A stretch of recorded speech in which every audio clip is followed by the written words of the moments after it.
I am a 23-year-old female and have a twin sister, Allison, who I'm not on good terms with. Scratch that. I'm not even on speaking terms with her, and neither with my parents. We used to be at least on talking terms, in spite of the way I've been treated in the past. But for the last 2 years I've kept my distance, and they hadn't bothered to reach out to me either, until recently.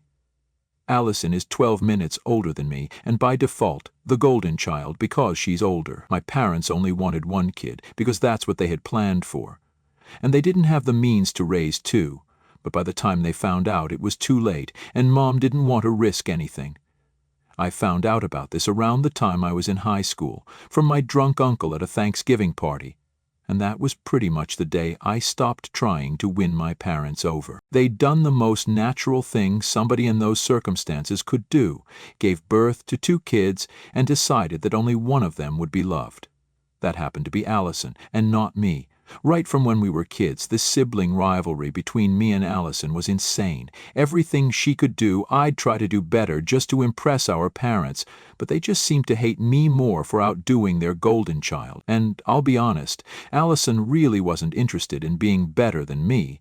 She just wanted people to validate her so she'd pretend she cared about the competition we had going on. I'll admit that she was good at manipulation and making people believe that she actually felt hurt when I'd do things better, which led to a lot of people validating her feelings and putting me down to make her feel better. These people included my parents, a couple of our relatives, and even some people from high school. So to conclude, what I got out of the competition was good grades and lots of co-curricular so I could be better than my sister. And what she got out of this was my parents' and other people's attention, validation, and sympathy, because I was clearly the bad guy for making her feel less. Looking back, I don't think I would trade that, but I sure would like to rub it in her face more than I had at the time. Then, 2 years ago, we celebrated our 21st birthday. Both of us had graduated by then. She'd graduated from a regular college, but I'd graduated from one of the top business schools in the state. Not only that, I'd also been the valedictorian and had also been on a scholarship, which meant that my parents had saved quite a lot on my education and called me crazy. But I actually expected my parents to be happy about it. They weren't, and only paid attention to Allison and her future because she had barely scraped by. Both of us had moved back home, but while I was working from home at a firm as an intern already, Allison was still looking for jobs and getting rejected left and right. My parents cared more about that, and hadn't even bothered to congratulate me or anything. I couldn't say I was surprised, but I sure was disappointed. I tried to hide it because at the time I was still living with my parents and hadn't saved up enough to move out yet, so I decided I'd just keep my mouth shut about my feelings. But after our 21st birthday, I just couldn't anymore. I expected them to do something big for us. But the day before our birthday, I discovered that everyone had left me home alone, and all that they'd left for me was a note that said they were heading to the beach with Allison and her friends and would be back after a couple of days.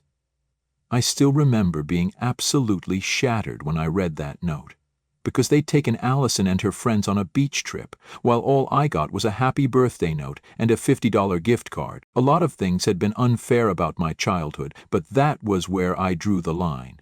It was just so hugely disappointing and heartless of them that I decided to move out that day and never look back.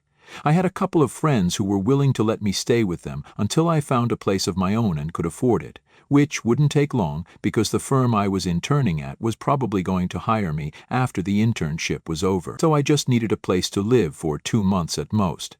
I packed my stuff and moved in with a friend of mine without telling my parents or sister, and haven't looked back even once. Neither did they miss me enough to ask me to come back.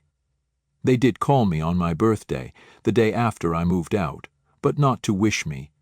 They wanted to tell me that they'd be back soon, and said that I should probably get a plumber to get the tap fixed. I told them that I wasn't living at home anymore and that I'd moved out, thinking that at least that information would get a reaction out of them. But with no such luck. My parents seemed all right with it, and Allison didn't care. So that was it. That was the last time I had a proper conversation with my family. Since then, I haven't gone back to see them, and neither have I heard from them. I did hear about Allison sometimes from my friends, a couple of times, and that's how I stayed updated on her life, but that's about it. They didn't know anything about my parents, and my parents didn't know anything about me. I've worked hard over the past 2 years, and now I have a place of my own. It's not a mansion, but it's a nice apartment in a good neighborhood. The rent is affordable with my income, which is great because most people my age haven't been able to get here so quickly. I'm happy with how my life has turned out, and have tried my best to keep my family out of my head. I know that Allison got married a couple of months ago to some businessman almost 10 years older than her and is now living it up in California. I thought all was okay with my family, but 2 days ago I received a call from my uncle telling me that I had to come to visit my parents quickly because they'd been in a really bad car crash and wanted to see me. I rushed to the hospital as soon as I could because of course I'm not that heartless. On reaching, I found out that they'd already been in the hospital for a couple of days and were healing from their injuries. A truck had hit their car and they'd survived, but with serious injuries. They didn't have health insurance because my dad had always believed that if we just took care of ourselves, we wouldn't need the hospital at all, which is by far one of the most idiotic takes I've ever heard. They'd first contacted my sister, but she'd told them that she wasn't going to come back and neither was she going to help them. Apparently, it was tacky of our parents to ask for financial help from their rich son-in-law so soon after their wedding, and she didn't want to seem like she was a gold digger to her husband. She didn't want to fly back either because she couldn't just abandon her home and her 2 kids, who weren't even her own. They were her husband's kids from a previous marriage. But she was too busy playing happy family with her husband's family to come see her own parents in the hospital after a terrible car accident. But it's not like she could have helped them with the bills even if she wanted to, because if her husband wasn't there for her, she wouldn't have been able to afford even the flight tickets back home, seeing as how she's just a stay-at-home mom now to kids who aren't even her own. So much for being the favorite daughter and the golden child. I couldn't believe that they hadn't even had the decency to call me first, but it got even more infuriating when my uncle said that my parents now wanted me to cover their medical expenses. It's obviously a huge amount, and it'll take me a long time to recover from a financial loss like that. I don't want to have to spend so much, especially on people who never cared for me or showed me any love my entire life. I know they have other family to take care of them. And even if I don't pay for them, someone else will. It's just that it'll probably be more humiliating for them to take money from others, and they'll definitely have to return it a lot sooner than they would have had to return the money to me. At least that's what they told me while requesting me to cover the bills, and even promised that I'd have the money back in no time. So I don't know. I'm in a tough spot right now. I can either humiliate my parents by refusing to pay their medical bills and look out for myself, or I can pay for them, lose out on my own money, and then keep waiting for them to return that amount. If I'm going to be totally honest, I'm not inclined to pay for them at all. We haven't spoken in the last 2 years, and things have been bad between me and my family for as long as I can remember. They're as good as strangers to me now, so I don't feel very compelled to help them out right now. But then that would mean I'm no better than Allison, which would suck. So, am I the a-hole for not wanting to help my parents pay their hospital bills after they were in a really bad car accident? Update 1. Hey there. I decided not to help my parents. It was a really hard thing to do, but to be honest, I knew their bills would be taken care of, so they had nothing to be worried about. They'd only asked me because they didn't want to ask their other relatives and were being too egoistic. I haven't told them about it yet, though, because how do you even tell your family that you're not going to be helping your parents cover their medical expenses after they've been in such a terrible accident? It's been almost 5 days since I met them, and after reading the comments, I realized that I was still subconsciously competing with Allison. She didn't help our parents, so I felt the need to step up and prove that I was the better daughter, or whatever. I guess I won't ever be able to get rid of that competitive streak. No matter how hard I try, it's just who I am now. Most of the comments did say that it was stupid of my parents to not have health insurance, and I agree. It was really stupid of my father to discourage that, and had I been part of their lives, I would have made sure that he got insurance. He didn't even have his car insured because he thought he was that great of a driver. They're lucky that the accident was the truck driver's fault, because otherwise the cost of the car repairs would also be coming from their own pockets, coming to their financial situation, which a lot of you had asked about to come to a conclusion. I'd say that my parents are okay. They're not rich, they're not poor. My dad is the sales head at the company he works in, and my mother works in HR but at a smaller firm. Their combined income is enough for them, and since they no longer have to support me or Allison, I'd say they have sufficient. Growing up, Allison and I didn't have to worry about money, but of course we couldn't live extravagantly either. We were in the middle, and we still are, but I can't figure out why my parents won't be able to pay for their bills themselves. If they can borrow money, but then promise to return the money eventually, then they can surely just pay the bills themselves. They haven't told me the reason why either, and I don't think I'll be able to find out after this either. Update 2. I told my parents that I won't be covering their expenses. They'd been calling me for the past week, and yesterday I finally realized that I couldn't just ignore them and let this go on until they were out of the hospital. So I answered their calls and told them that I'd thought about it, and I didn't think I felt the need to help them.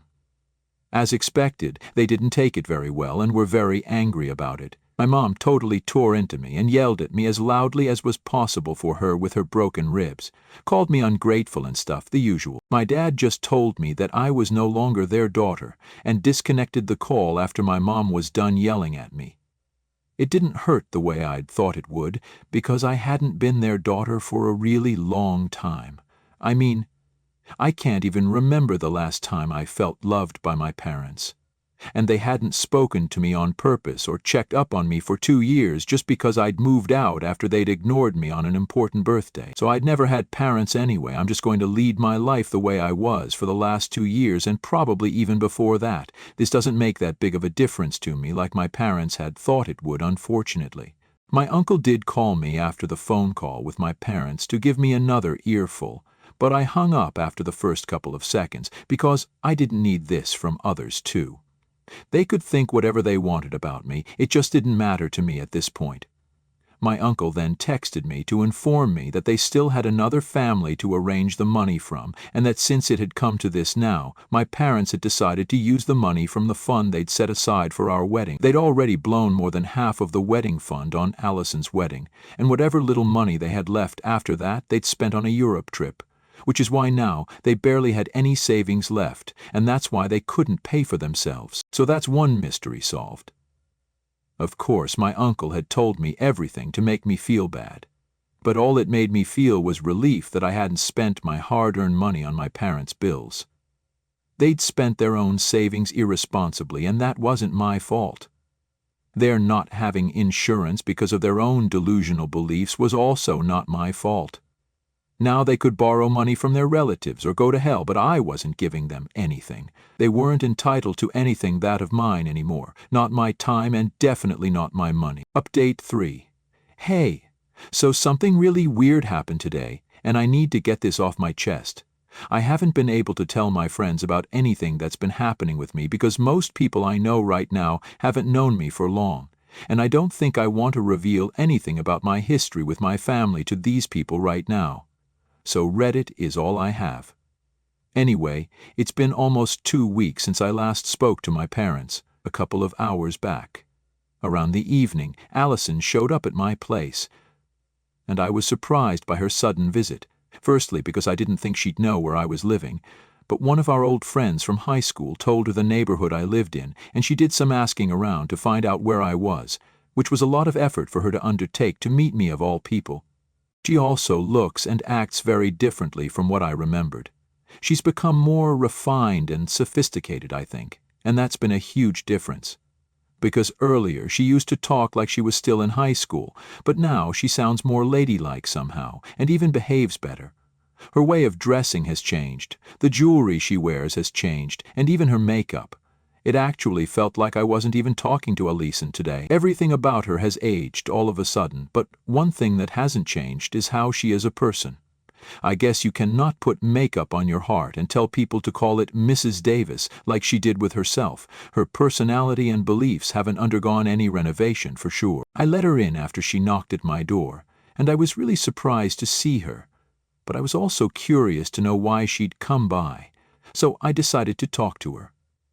After some small talk about her life, where she told me everything that she'd been up to, unprompted, and bragged about how fabulous her life was as a stay-at-home mom of 2 toddlers, married to a wealthy guy without anything to worry about except for her cuticles. I waited for her to get to the point while politely nodding at her boring speech about how wonderfully underrated being a traditional housewife was.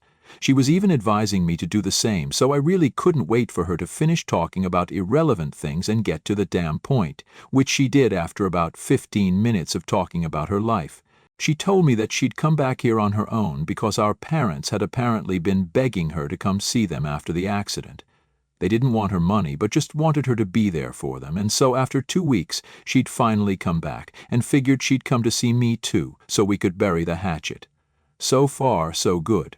But then she started complaining about how needy our parents were, and that they were being disrespectful of her new family. She went on and on about how she had to abandon her 2 babies with their nanny just so she could visit them, and that she hated our parents for making her choose between them and her kids. I'll never be able to make sense of why exactly she keeps referring to them as her kids when they're obviously not hers.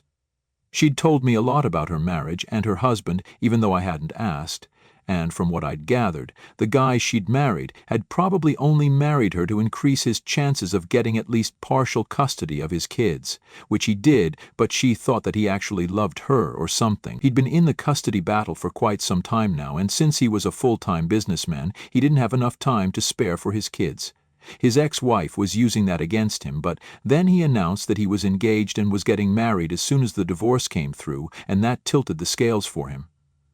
Allison told me all of this while bragging about how she had saved those kids, but it just sounded to me like her husband had used her. They hadn't even known each other for more than a year when he asked her to marry him, so it was very clear that he was not in love with her. Nobody fell in love that quickly, especially after a divorce.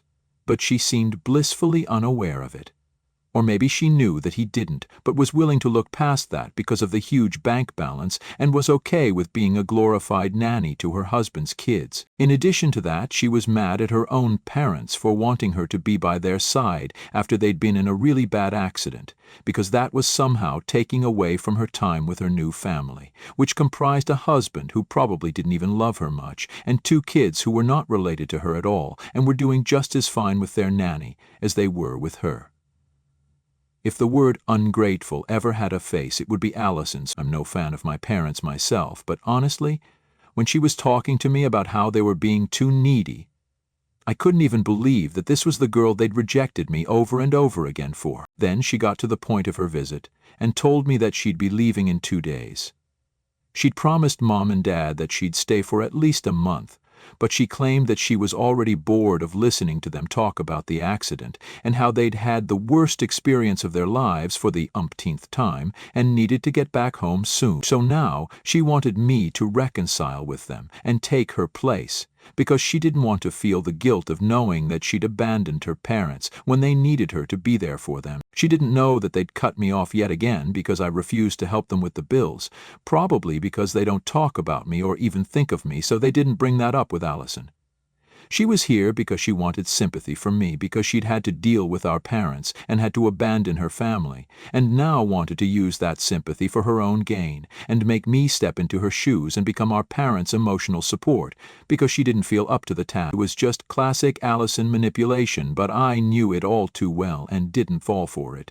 I also had no intention of telling her that while she was at my house, which would inevitably lead to a fight. So I told her that I'd try, but I know I won't. She left after telling me to keep in touch, but we both know she doesn't mean that. I was actually glad to see the back of her, because not only was she a terrible and narcissistic person, but she was also really boring to talk to. I could barely get a word in while she droned on about her uninteresting life in California. It basically just revolves around parties, her stepchildren, and her husband. She thinks she's living the life, but I thought it was really sad since clearly her husband doesn't love her, and her kids spend half of their time with their mom anyway, so of course they're going to grow up to prefer their bio mom over Allison, and probably do so even now from what I heard. But it's okay because that's the life she chose for herself. And the life I choose for myself is going to be one that is far, far away from my family because they're really undeserving of even 1/4 of my attention or sympathy. If anything today taught me that I've been right to distance myself from my parents and my sister because I do not want to be part of these people's lives. They're incredibly selfish and cruel, and I highly doubt they're even capable of thinking of anyone apart from themselves, especially Allison. I'm ashamed that I'm even related to such people, honestly. At least now I've been able to cut ties with all of them for good, and it isn't likely that they'll be able to get in touch with me anytime soon. I've blocked Allison as soon as she left, and I've already had my parents and other relatives blocked for a couple of days now, so I think I'm safe from being troubled by my family for at least the near future. I'll pray that they don't get back in touch with me after this either, because I'm way better off without them.